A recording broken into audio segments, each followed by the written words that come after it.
Assalamualaikum warahmatullahi wabarakatuh. Ketemu lagi dengan Pak Awal. Kali ini kita akan membahas tentang perlawanan rakyat Indonesia terhadap VOC. VOC atau Persekutuan Perusahaan Hindia Timur adalah kongsi dagang bentukan Belanda yang didirikan pada tanggal 20 Maret 1602. Organisasi ini memperoleh hak-hak istimewa dari parlemen Belanda, seperti hak monopoli dan hak kedaulatan sebagai suatu negara merdeka. Setelah mendapatkan hak tersebut, VOC berhasil melakukan intervensi dalam pemerintahan dan sedikit demi sedikit menguasai Indonesia. Tindakan VOC yang sewenang-wenang kemudian menimbulkan perlawanan dari rakyat Indonesia di berbagai daerah. Berikut ini beberapa perlawanan rakyat Indonesia di berbagai daerah dalam mengusir VOC. Yang pertama, perlawanan terhadap VOC dilakukan oleh Kesultanan Mataram. Pada awalnya, Mataram dengan Belanda menjalin hubungan baik. Belanda diizinkan mendirikan benteng atau loji untuk kantor dagang di Jepara. Belanda juga memberikan 2 meriam terbaik untuk Kerajaan Mataram. Dalam perkembangannya, terjadi perselisihan antara Belanda dan Mataram. Pada tanggal 8 November 1618, Gubernur Jenderal VOC Jan Pieter Zoon memerintahkan Van der March menyerang Jepara. Peristiwa tersebut memperuncing perselisihan antara Mataram dengan Belanda. Raja Mataram, Sultan Agung, segera mempersiapkan serangan terhadap kedudukan VOC di Batavia. Serangan pertama dilakukan pada tahun 1628. Pasukan Mataram yang dipimpin Tumenggung Baworekso tiba di Batavia tanggal 22 Agustus 1628. Pasukan ini kemudian disusul pasukan Tumenggung Suro Agul-Agul yang dibantu 2 bersaudara yakni Kiai Dipati Mandurejo dan Kiai Upasanta. Upaya serangan tahap pertama gagal. Tidak kurang 1.000 prajurit Mataram gugur dalam perlawanan tersebut. Mataram segera mempersiapkan serangan kedua dipimpin Kiai Adipati Juminah, Kiai Adipati Pugar, dan Kiai Adipati Purbaya.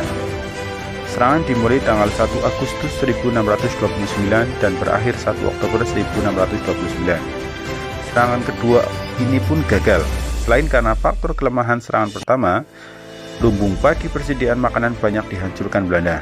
Di samping Sultan Agung, perlawanan terhadap kekuasaan VOC juga dilakukan oleh Pangeran Mangkubumi dan Mas Said.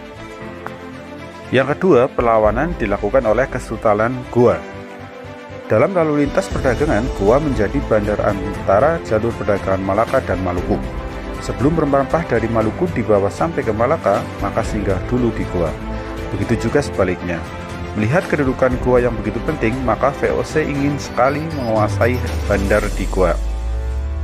Usaha yang dilakukan adalah melakukan blokade terhadap pelabuhan Somba Opu. Di samping itu, kapal-kapal VOC juga diperintahkan untuk merusak dan menangkap kapal-kapal pribumi maupun kapal-kapal asing. Menghadapi perkembangan yang semakin genting itu, maka Raja Goa Sultan Hasanuddin mempersiapkan pasukan dengan segala perlengkapan untuk menghadapi VOC. Beberapa kerajaan sekutu Goa juga disiapkan. Benteng-benteng dibangun di sepanjang pantai kerajaan. Sementara itu, VOC dalam rangka menerapkan politik adu domba telah menjalin hubungan dengan seorang pangeran Bugis dari Bone bernama Arum Palaka.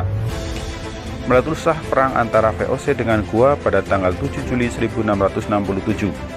Tentara VOC dipimpin Spelman yang diperkuat pengikut Arum Palaka menggempur Goa. Karena kalah persenjataan, benteng pertahanan tentara Goa di Barombang dapat diduduki oleh pasukan Arum Palaka. Perselisihan ini diakhiri dengan ditandatanganinya perjanjian Bongaya yang isinya sebagai berikut. 1.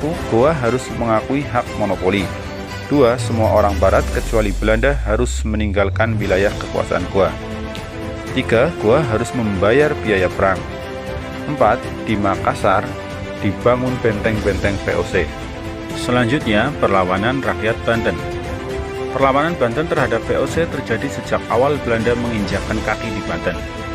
Perlawanan rakyat Banten terhadap VOC dipimpin oleh Sultan Agung Tirtayasa pada tahun 1656. Perlawanan Sultan Agung Tirtayasa terhadap VOC dilakukan dengan cara merusak kebun tebu, membantu pelawan Purnojoyo, dan melindungi pelarian dari Makassar.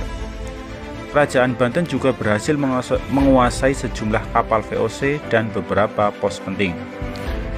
Pada tahun 1680, Sultan Ageng kembali mengumumkan perang setelah terjadi penganiayaan terhadap para pedagang Banten oleh VOC.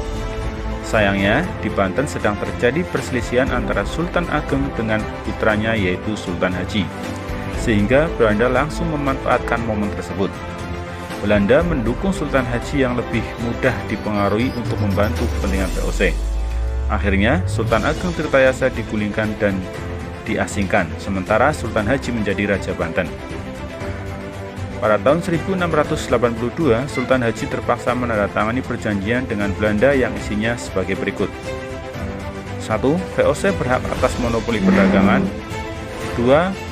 Banten menanggung semua ganti rugi perang. 3. Banten merelakan Cirebon kepada VOC. Dan yang terakhir, yang keempat, VOC berhak ikut campur dalam setiap urusan kerajaan Banten. Pada tahun 1695, kemerdekaan kerajaan Banten telah diambil alih oleh VOC dan kedudukan Belanda di Jawa semakin kuat.